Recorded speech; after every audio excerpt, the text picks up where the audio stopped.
Check it out, Spotify show. Every Tuesday and Thursday, well, what do you know? It's the Spotify show.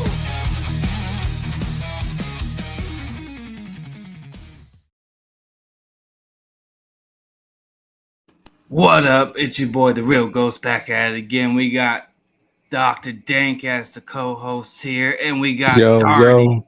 Welcome, Darty. Yeah. Hello. And he is a creative designer for his new game called, what was it again? NQR, the game. Nice. Get out to him, though.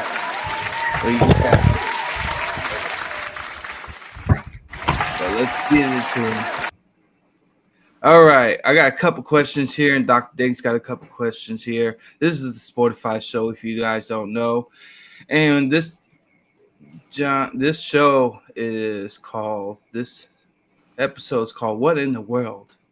So yeah, and this is the Spotify show. If you haven't checked this on Facebook or YouTube, just type in the Spotify show, and you will find us popping up every week. And I got a couple questions, but one, what inspired you to become a game designer, and how did you get started in that industry? I've actually, since I can remember, since I was a little kid, I've been, of course, playing video games. I was born in the era of Nintendo, so since Nintendo came out and you could play a video game at home, I was playing them. And since I could remember, that's honestly all I've ever wanted to do. Since I was a little kid, I knew I wanted to go to school for it. I knew that was just it's where my joy lies. Dope. Dr. Dank? What programming languages are you proficient in, and which do you prefer for game development? I've been using Unity myself. As far as coding proficiency, the reason why I had not released a game yet, I'll be 40 this year, and the reason why I hadn't released a game yet is because programming is where I'd always lacked at, and I could never find programmers that really could work with me. I never really met any. I've met a couple online, but people would want money up front. I'm like, look, dude, I'm just a guy working a job 9 to 5. I'm just trying to do something here. And I couldn't get any backing for it. So I ended up just trying to do things on my own. And for the longest time, I could, I get so far, look up tutorials and everything, trying to get it coding, to get it to work right, and eventually would run into a wall that I just could not get through. I couldn't get help for it or anything. So I just ended up not working on them anymore and doing something else, more paintings or something that I could actually complete. But recently, with all the advancements of AI and everything, I've been able to basically become my own studio with the minimal knowledge I do have of like C# and JavaScript. I'm able to use AI to create pretty much anything I've been wanting to do for a very long time. It allows me to focus on my art, allows me to focus on music, any of the aspects that I want to fully control. I can actually do that without a need of having be like, hey, can you do this? Hey, can you do that? I just be like, oh, I'm just gonna do it. Well, yeah, basically you're your own boss when it comes to gaming. You don't have to have no higher ups or anything. Right. Yeah. I could be CEO, I could be the floor man, I could be in the gutter, I could be all of it at any time that I'm wanting to. Yeah. Dope. How do you approach designing gameplay mechanics, ensure they are fun and engaging for players when they do play online? Like, that's how I discovered you. I seen your website and all that. It's a funny thing. I generally look at it as, what game do I want to play? I play some phone games. I play, Xbox. I play PlayStation. I play a bunch of different games. But it's like, what am I in the mood to play? What have I not seen before? Because a lot of the the Vampire Survivor clones and stuff. That's like the big thing that's been going for years now. And I myself love those style games. however, it's like there's things that I'm like, oh, it's missing this, or maybe I should have this. So, and that's usually the start. It's like, oh, you know what? I can make a better version of this. I could do something maybe a little different that might be a little more interesting, a little more featureful, feature rich. And that's usually how it starts. And from there, I just, just an idea pops in the head and it just develops. And it's in this case of NQR, I was developing a free I am developing a free online QR tool for anyone to use to make it look, color, picture, shapes, whatever is possible as far as a QR code is, allowing it for free for anyone to use. You don't have to have a membership or anything to be able to use it like Adobe or whatnot. And it should be just a one-stop shop for a QR code for anyone, for any business cards, for websites, for whatever. And then from there, from doing that, I just kind of had this idea because I'm just staring at the QR code. I'm just like, well, what if water ran into it and then started going through it? I was like, well, then if you do a different QR code, you would open up that passage and then you could allow it to go through. And I was like, well, that'd be really cool to have something guided to the end. And that's where the idea started. And I'm like, hey, this is a really simple game that I cannot complicate. And later did I know, it's been almost 2 months now. And I'm like, I'm at the finish line. I'm at the finish line in 2 months. It's like this would probably be your second game, right? You finished, or the other one is not finished yet? That one, I mean, I think honestly, that one's as finished as it's going to get. I started trying to do more to it, and I'm like, it's already running a little slow on the website with everything I've added. So I'm like, I shouldn't add more. Instead, I want to actually make that an actual game using Unity or Godot engine or something. So that way I could do more with it that I'm wanting to do and not be so limited to web browsers and their capabilities, because there's so many different ones. It might work on this one, but it won't work on this one. It just gets a little tough building a game for the web at that point for everybody to enjoy. Yeah, dope. Yeah, you made it to like a maze type of thing. You got to get to the finish line. It's like a mouse trying to get to the end of the cheese. Yeah, that's dope. Like the first game was like similar to Galaxy, the one I played. I played on my phone. So yeah, that's how I found out about you. I'm glad Dr. that the Dave? mobile version worked so well. Yeah, it was like difficult to get there, but somehow it just popped up when I clicked this little thing and it popped up. I had it a little hidden. It's a little hidden thing. I like to do little things like that. It's like I put a lot of time into that, but it's hidden. Some people never ever even know that it exists. Yeah, you got another one too. It's like you gotta get it's like a jigsaw puzzle, but you gotta make it into one picture. But that one was difficult. I completed one only. Oh, you actually, I didn't know that anyone would ever even try that. I built that because that piece of art actually took me 3 years to make. That's just straight ink to paper. Like I didn't sketch it out or anything. I just literally just started drawing, and yeah, that's 11 by 14 pieces of paper that all go together, and it's actually seamless. So like the left side, if you put it to the right side, it keeps going. The bottom to the top, and vice versa. It's completely seamless, so you can just keep going. I got like 4 squares only, and then the rest was all mixed up. And then once I moved one of them by accident, this whole thing just like messed up. I'm like, well, if you do complete that puzzle, like once you've actually completed it, you can actually download the image that you completed, and then from that point on, you can actually mix it up and then download that image as well, so you can make it whatever mix you want. Nice. Dr. Dank? Yeah, you mentioned you worked with Unity. Can you describe your experience with game engines such as Unity or Unreal Engine? Unreal is something that I'm wanting to move into next. I'm wanting to start doing some VR stuff because I recently just got a MetaQuest, and like I was saying earlier, it's like, oh, I see these things, and it's like, oh, I think I might be able to do that a little better. So, so I started getting ideas for my first Unity game, which is going to be coming probably next year or something. I'm just kind of starting concepts for it. I created a couple decks of cards in which I created a card game for, and I'm actually going to be releasing that later on this year. And then I'm going to be creating a VR game for playing that game. It's going to be very mythical and wondrous and magical fantasy styles. But like it's gonna be like war, but with cards and fantasy involved, basically. You should make a game like they have like a lot of them on Steam, but it's like called TGI Training Card. TGI, I don't know what it's called. TG. Oh, like It's like- trading card games, TGGs. Yeah. You should make a game like that. I I'll did have a definitely thought buy it. about that, but I figured it's only 52 cards, so there's not really a lot to collect. But I do want to do something similar to that with all of my different properties. You know, like I have a Racer Man and Galaxa, and my book, my novel, Scarce Reality. I got so many different things that I have going on that eventually, something like that could very much well be down the pipeline. The newest but- one, the newest one I think got more than 52. It's the recent one that a lot of YouTubers were playing during that time, like probably a couple months ago.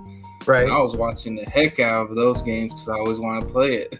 Okay. It's just basically it's like a knockout version of Pokemon. It look like, but they got more than 52. Oh, I cards. think I know what you mean. Okay. Yeah. Okay, I see what you mean. Something like that. I have had interest in doing something like that. I actually wanted to make a Pokemon clone parody when I was in high school. It was going to be called Pokemon Colon. And it was something that my friend and I were going to work on. We actually created a parody theme song, and we started creating our own Pokemon and stuff. And it was just going to be very crude in humor, very adult orientated, but hilarious at the same time between him and I. It was really good. But God, that was 25 years ago. Dang. I'm no spring chicken anymore. What is your process for creating a game narrative, and how do you ensure it complement the gameplay? So when I'm thinking about, well, it depends on what style game. Like in the case of NQR here, there's not really a lot of narrative. It's more so just a chill puzzle kind of thing, kind of vibe, like playing Bejeweled. I don't know if you've ever played Bejeweled, but it's a very fun matchmaking game. Think games like Candy Crush would not exist if not for Bejeweled. So that sort of very zen, very chill environment is what I've kind of was going for with this game. But then I'll have games like Galaxa. If you go to my Gear Art Studio page, you'll see a lot of things of Galaxa. That's going to be very intense, very arcade feel, top-down space shooter, but detailed. And that's actually where Galaxa Patrol, the game that you had played, had come from, as just a simple version of that. Was just kind of testing out some mechanics and everything, and I was like, I'll just make a game with this. Why not? Should put it as like those arcade games, like the ones that actually are emulators and all that. Yes, yeah, exactly. Yeah, that very much style, like a 1942 or something. Where you just shoot. You're flying around. You got all the stuff. It's Vertical like scroller shooter is what they call them. Atari type. Yeah, but very modernized graphic, very clean, very sharp. The Galaxy game in particular was a game that I started creating and went off the rails. Like I have a full history backstory for every single character, the faction, how they got to where they were. I mean, I have pages of story and documents that I've created for that game, and then started creating the soundtrack and released the soundtrack for that, and then started creating another soundtrack. And it's like I was just going all over the place with that.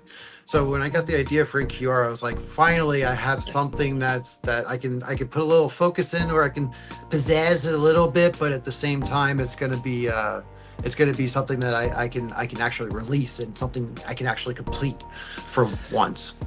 Yeah, you should make that as like a survival game with all those characters looking like that.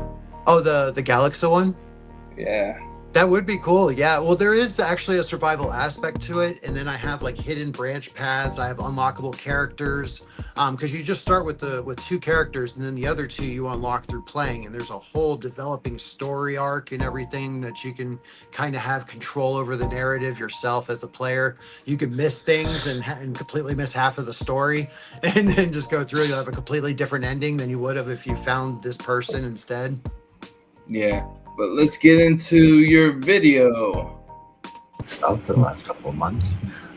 Came up from a random idea that I had while I was creating a QR code generator, one-stop shop QR code generator for everybody that's going to be free. I'm going to have that on my website eventually. I started making that, got most of the way, and then ended up starting to work on this game. And it's been pretty much every day for the last 2 months now that I've been working on this. Generated a soundtrack, created the entire game system from scratch. Used the Unity engine to build it.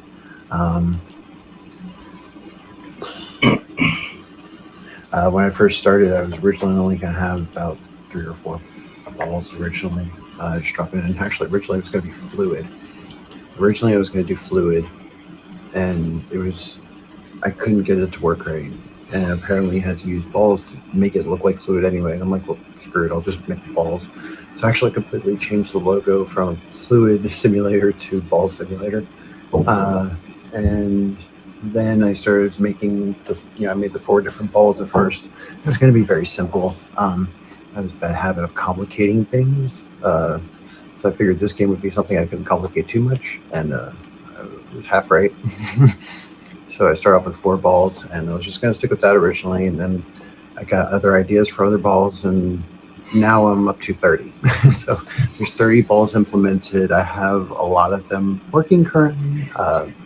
Almost done with getting the rest, and just basically they're all programmed and just making sure they all work. This is actually the first game that I've ever finished. I have a bunch that I've started. I have many more that'll be coming, but this is the first one that I actually was able to finish. I was not able to do everything before.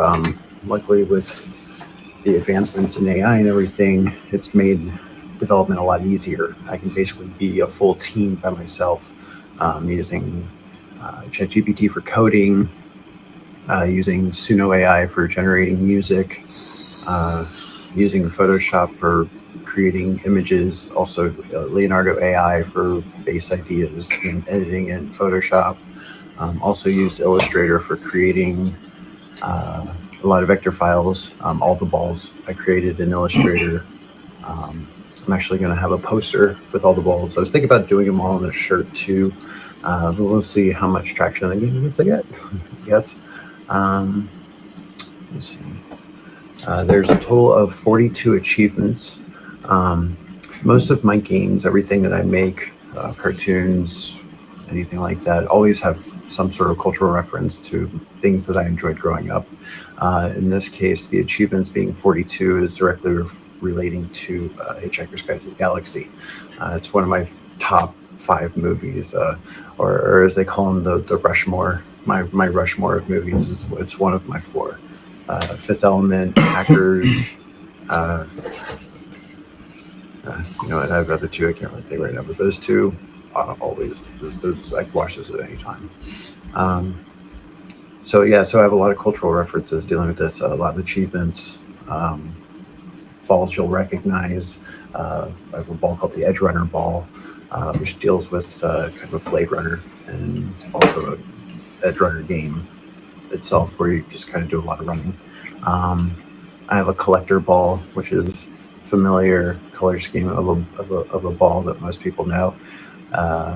And that one, for instance, if you collect 151 of those, that unlocks the ability of that ball. And anyone who's my age knows the relevance of the 151 original. So this is the game that I'm super excited to get out. It's not going to be much longer. I will have it on Steam soon. I was going to put it on my website for people to play, but apparently it's too big for me to upload to my server. It can't accept files over 150. I'll have to figure that out. But I can't wait to bring it to the Spotify soundtrack is now available on all streaming services. Anything that you possibly listen to, just look me up. Conspiracy 23 is my name on all of the streaming services. I hope that you guys enjoy everything I've created, and I hope that you enjoy the game once it releases. Thank you. Bye. Yeah, so describe a challenging technical problem you encountered during game development and how you resolved it. Well, I could describe one right now that I haven't resolved yet. Yeah. uh, let's see. Oh man, I've come across many.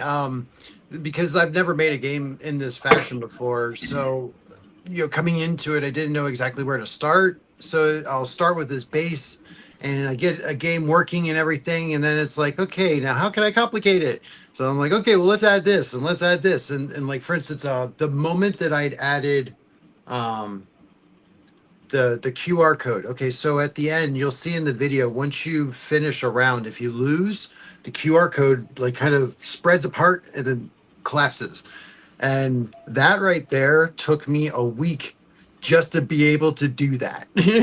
Just to get that working. It took me a week because it just would vanish or it would fall away and never come back, or just a lot of things, and then you just have this like stream of balls that are just falling down. It's just really infuriating, but it turned out to be something really simple.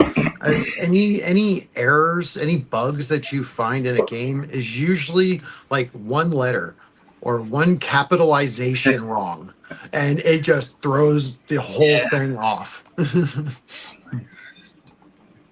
Yeah. Dang. But yeah. What advice would you give to someone aspiring to become a game designer in the industry today? Well, if you're young, start young, for sure. Waiting till you get older is really tough because once you start getting all of the aspects of life happening, having to work to pay for things, to do things, to keep yourself happy and everything Yeah. else, once you get to that point, it's difficult to be able to do what you're really passionate about. Yeah. Just to have the balance, because it's the more you have in your life, the more difficult the balance becomes. It's like if you're a single person and you just want to do something, you go do it. But if you're not a single person and you're engaged or married or dating or whatever, then you have to take those things into consideration. And then it's like, oh, I want better stuff. Okay, then I have to work more. I have to, put more hours in to be able to afford these things, or else I'll lose what I want. It's a strong battle. The older that you get, so the younger you are, the less responsibilities you have. It's usually best to shoot for that. As far as which way to go, God, the sky's the limits. There is no direct path. You're standing in the start of a desert with the hope of ending in an oasis. And that's how every journey is. Doesn't matter what you're doing. So it's just a matter of being able to traverse those challenges that come along and be able to keep in the proper mind frame to be like, I need to do this. This needs to be out there. This isn't just an idea that I just wanted to just toy with. People need to play this. They need to see this. In this case, particularly with NQR, it's something that I just feel just very peaceful, just very zen, just sit there and just type words or click words and just watch what happens. I mean, it's a beautiful screensaver, even if you don't interact with it. Just watching the balls fall into the QR code and then fall off and go through. It's just an enjoyment just to watch. Nice. Dope. But that being said, tell everybody where they can find you at and all that. Well, you can find me on Facebook at Gearheart Studio, Instagram at Gearheart Studio, YouTube at Gearheart Studio, or you could just visit my website at gearheartstudio.com, which is in progress and in development, but I have a lot of stuff going on there already. So you can check out at least, some of the things I have coming down the pipeline. And that's also where you'll be able to buy merch and stuff. I don't have the store up and running right now. Since I redid my website, I haven't been able to finish it yet. But you'll be able to purchase merch. You'll be able to purchase the game, anything from there. You'll be able to find it on Steam within this week, probably on your wish list to be able to download later on, to pre-order, whatever. And yeah, I'm all over. I'm about to say, So, send it to us so we can play it next Thursday. Yes. Yes. Yeah. I'm We'll gonna check I'm it gonna out. get these bugs fixed today, and then I'll be able to get this to where you could play it. All right. Thank you for having us. Make sure everybody tune in to the Sportify Show on YouTube and Facebook. And Darty, you say you know what time it is. You know what time it is. Yeah. First here.